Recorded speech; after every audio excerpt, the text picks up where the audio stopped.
Nono Sampono sambangi Desa Ulat, Desa Hulaliu, dan Desa Haruku.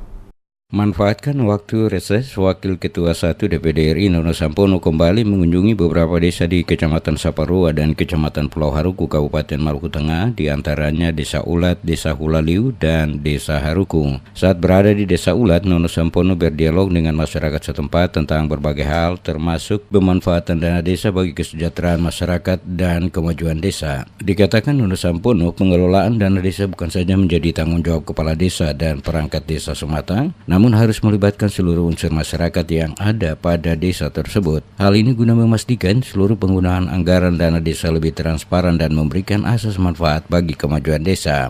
Dirinya berharap pada periode ketiga kucuran dana desa akan meningkat, termasuk juga adanya rencana pemerintahan Joko Widodo yang akan mengucurkan anggaran ke kelurahan. Dirinya selaku Wakil Ketua DPD RI berharap seluruh desa di Maluku akan semakin maju dan berkembang dengan memanfaatkan dana desa yang dikucurkan oleh pemerintah.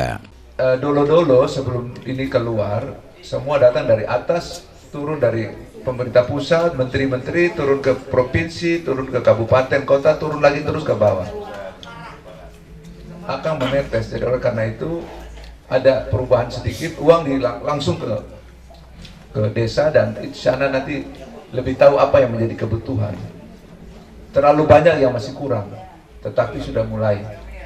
Mudah-mudahan nanti ini periode yang ketiga ini dia meningkat. Angkanya lebih meningkat satu. Yang kedua, sudah mulai menjangkau ke kelurahan. Karena Presiden Jokowi ini sudah janji itu. Ya, dia bilang dalam waktu dekat tidak terlalu lama kelurahan itu akan dapat juga.